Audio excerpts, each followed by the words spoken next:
Oh no, there's too many of them! Too many of what, sir? Hunters!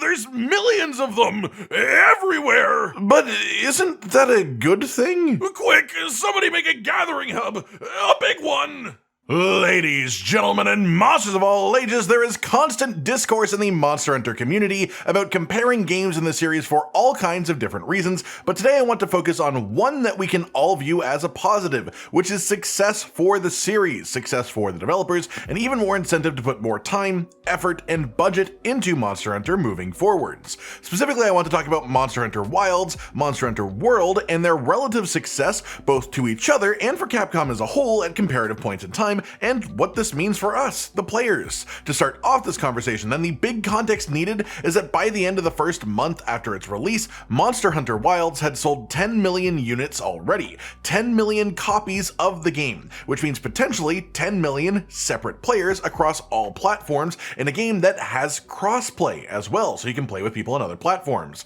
As for Monster Hunter World, currently as of right now, the base game itself has sold 21.3 million units, and it's important context to say that I'm comparing the base game only, especially as for the most part I want to look at these games in the same time frame from release, but I thought it was a fun jumping off point to look at the fact that Wilds has already sold nearly half of World's lifetime sales only in the first month itself, and this isn't including anything that's happened since the 1 month breakpoint, because that's the last time this was reported. This should give you an idea of how well Wilds has done, how successful it is by video game standards, and yes, you could include the Iceborne Master Edition versions as well, which brings it up to 28 million total, and even still then Wilds is doing incredibly well in comparison so far. All that to say, Monster Hunter as a series is in a really good place, but let's dive in and use specifics from the past to compare just how well Wilds is doing compared to World.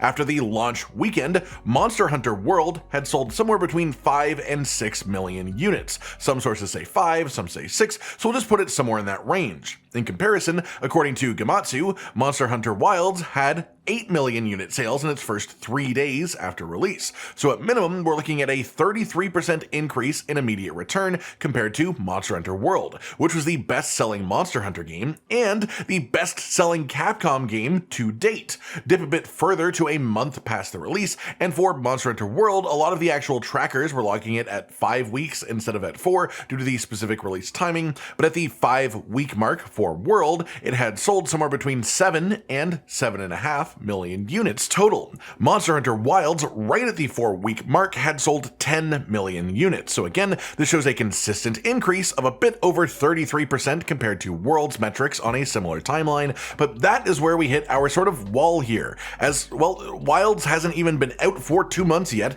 but we can extrapolate a bit using World's data and the 2 major plot points that we have so far. Specifically, with Wilds hitting over 10 million units sold in the first month, how long did it take World to reach that same number of sales? Well, the answer is slightly complex because it's less about purely time. Specifically, World reached 10 million units sold in August of 2018, but this was partially due to this month being when the game released on PC as well, as before that it was only on Xbox and PlayStation consoles. This not only opened the game up to a bunch of people who have PCs but no console, but it also had the bonus effect of getting a bunch of people like me to purchase a second copy of the game, because my main gaming platform is PC, but if I wanted to play the game before it released on PC, I needed to have it on console, so I swapped to PC when I was able to do so.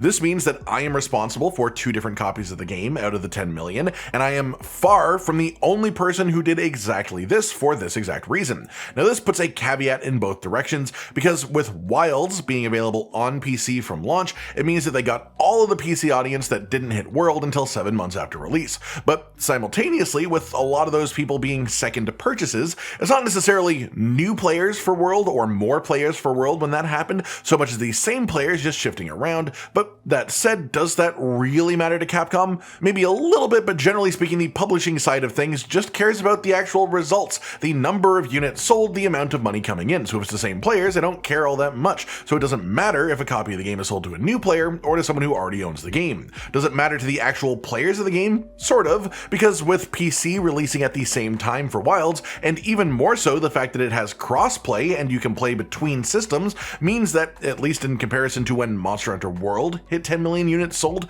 Wilds is undoubtedly much closer to that, resulting in 10 million actual individual different players, rather than having a bunch of copies that were second purchases from people who already own the game. This could mean more expansion sales long term, which is good for Capcom, sure, but more importantly for us as the people playing the game, actually playing it, it means that the online player base is busy as hell. There are always people hunting, and they are hunting pretty much anything that you could want to hunt in the game if you want to join them. But the thing is, with Wilds having crossplay, it could have half or even less of the player base than World did, and it would still feel just as active as a multiplayer community because you can join with people on every system, not only people on the same platform as you. That said, the next step in this is to look at the expansion as well, at least a little bit. While base Monster Hunter World has now sold over 21 million units, the Iceborne Master Edition has sold another 7 million or so. This is specifically the version of the game that includes both the base game of Monster Hunter World and the expansion, so it doesn't account for all expansion sales,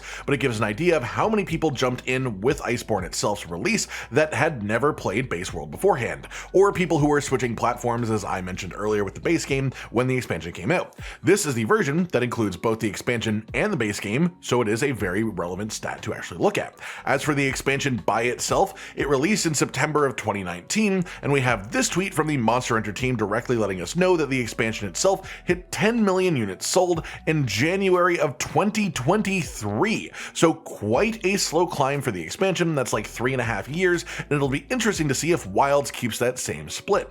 Monster Hunter World was the introduction of the series to a lot of brand new players, especially in the Western world, and this includes me, myself. I've played every mainline Monster Hunter game now that's existed by this point in some capacity, but I originally started with Monster Hunter World on its release, and I have to say my comparison between the two in that sense is a little bit weird for me, because with Monster Hunter World, I played it very casually for the first 3 or so months, and then it hooked me. It was only at that point that I got really addicted, whereas at this point, I'm so into Monster Hunter as a whole that Wilds clicked with me pretty much instantly. So my comparison between the two, at least in that sense, is a little bit complex, and I think a lot of players have a similar experience, because that is to say, a lot of people found Monster Hunter World intriguing as a concept, then gave it a try, and to me, the Iceborne sales being so low compared to the base game tells a tale of two things. The first is, again, the double copy purchasing thing, people who bought the base game on console originally, then switched to PC once available, and then maybe they only bought one version of the expansion when it came out,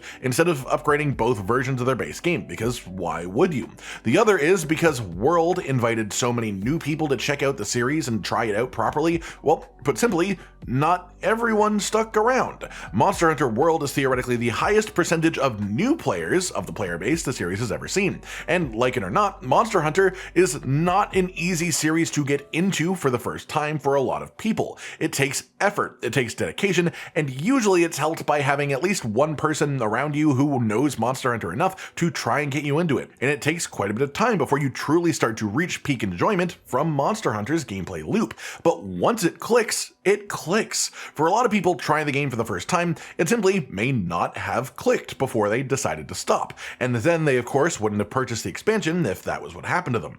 Comparatively with Wilds, of course the game is popular, and this means that we have people who have never played Monster Hunter before, but the thing is, World weeded out a lot of the people who were just lightly intrigued by Monster Hunter but not really into it, because they would have tried World, decided it wasn't really their cup of tea, and then of course why would they come back to Wilds? So to me, logically speaking, it makes sense to think that Monster Hunter Wilds will also currently having a larger player base than World did at the same time, more sales, crossplay, all that jazz as well, also has a player base that is more likely to stick around and play longer term, and more likely to be engaged with an expansion for the game when it does come, or of course title updates for now, and maybe even buying DLC, which is what Capcom really wants you to do.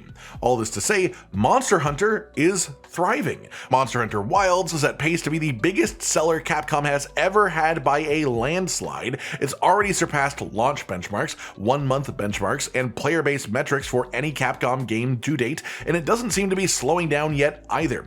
For all of the discourse surrounding the game, all of the disagreements about difficulty, about quality of life, and about these simulation aspects being slowly whittled down in the series, the people on both sides of the fence yelling at each other, all that stuff, at the end of it all, I think we have to appreciate that it's just not that big of a deal overall to the success of Monster Hunter.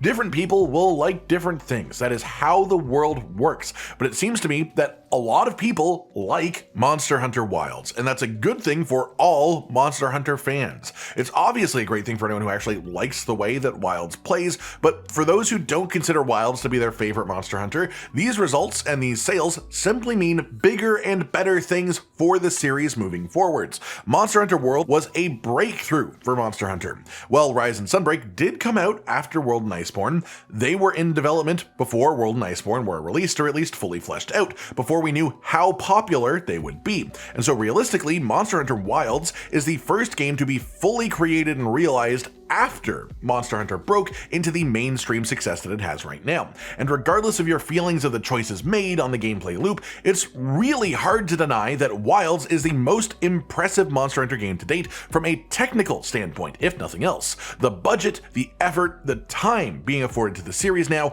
is only going up, and it's only going to go up even more with how Wilds is done. It will only get even higher because of its success, and this will lead to bigger and greater Monster Hunter projects in the future. Not just the main series games, it means we might get more or even more varied side games. We might get different media as well, like the Legends of the Guild movie that was on Netflix. That was really cool, and it's the only Monster Hunter movie that I recognize, so I'd love to have more of that style. And these types of things are great for all of us as Monster Hunter fans, no matter your thoughts on each individual game. So it's good for anyone who loves Monster Hunter that this is successful.